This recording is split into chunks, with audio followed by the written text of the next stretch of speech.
आपको ये कहानी अच्छी लगे तो लाइक और सब्सक्राइब कीजिए। जीवन की सबसे बड़ी सीख देने वाली कहानी।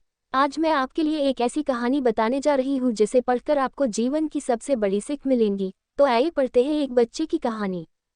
एक समय की बात है, एक जंगल में सेब का एक बड़ा पेड़ था। एक बच्चा रोज उस पेड़ पर खेलने आया करता था। वो कभी पेड़ की डाली से लटकता, कभी फल तोड़ता, कभी उछल कूद करता था। सेब का पेड़ भी उस बच्चे से काफी खुश रहता था। कई साल इस तरह बीत गए। अचानक एक दिन बच्चा कहीं चला गया और फिर लौट के नहीं आया। पेड़ ने उसका काफी इंतजार किया पर वह नहीं आया। अब तो पेड़ उदास हो गया था। काफी साल बाद वह बच्चा फिर से पेड़ के पास आया पर वह अब कुछ बड़ा हो गया था। पेड़ उसे देखकर काफी खुश हुआ और उसे अपने साथ खेलने के लिए कहा। पर बच्चा उदास होते हुए बोला कि अब वह बड़ा हो गया है, अब वह उसके साथ नहीं खेल सकता। बच्चा बोला कि अब मुझे खिलौने से खेलना अच्छा लगता है, पर मेरे पास खिलौने खरीदने के लिए पैसे नहीं है। पेड़ बोला, उदास ना हो, तुम मेरे फल सेब तोड़ लो और उन्हें बेचकर खिलौने खरीद लो।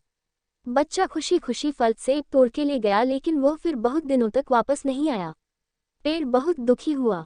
अचानक बहुत दिनों बाद बच्चा, जो अब जवान हो गया था, वापस आया। पेड़ बहुत खुश हुआ और उसे अपने साथ खेलने के लिए कहा। पर लड़के ने कहा कि वह पेड़ के साथ नहीं खेल सकता, अब मुझे कुछ पैसे चाहिए क्योंकि मुझे अपने बच्चों के लिए घर बनाना है। पेड़ बोला, मेरी शाखाएं बहुत मजबूत हैं, तुम इन्हें काट कर ले जाओ और अपना घर बना लो।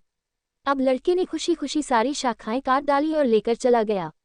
उस समय पेड़ उसे देखकर बहुत खुश हुआ, लेकिन वह फिर कभी वापस नहीं आया और फिर से वह पेड़ अकेला और उदास हो गया था। अंत में वह काफी दिनों बाद थका हुआ वहां आया। तभी पेड़ उदास होते हुए बोला कि अब मेरे पास ना फल है और ना ही लकड़ी, अब मैं तुम्हारी मदद भी नहीं कर सकता। बूढ़ा बोला कि अब उसे कोई सहायता नहीं चाहिए, बस एक जगह चाहिए जहां वह बाकी जिंदगी आराम से गुजार सके। पेड़ ने उसे अपनी जड़ों में पनाह दी और बूढ़ा हमेशा वहीं रहने लगा। यही कहानी आज हम सब की भी है। मित्रों, इसी पेड़ की तरह हमारे माता पिता भी होते हैं। जब हम छोटे होते हैं तो उनके साथ खेलकर बड़े होते हैं और बड़े होकर उन्हें छोड़कर चले जाते हैं और तभी वापस आते हैं जब हमें कोई ज़रूरत होती है। धीरे धीरे ऐसे ही जीवन बीत जाता है। हमें पेड़ रूपी माता पिता की सेवा करनी चाहिए, ना कि सिर्फ उनसे फ़ायदा लेना चाहिए। इस कहानी में हमें दिखाई देता है कि उस पेड़ के लिए वह बच्चा बहुत महत्वपूर्ण था और वह बच्चा बार बार ज़रूरत के अनुसार उस सेब के पेड़ का उपयोग करता था, ये सब जानते हुए भी कि वह उसका केवल उपयोग ही कर रहा है।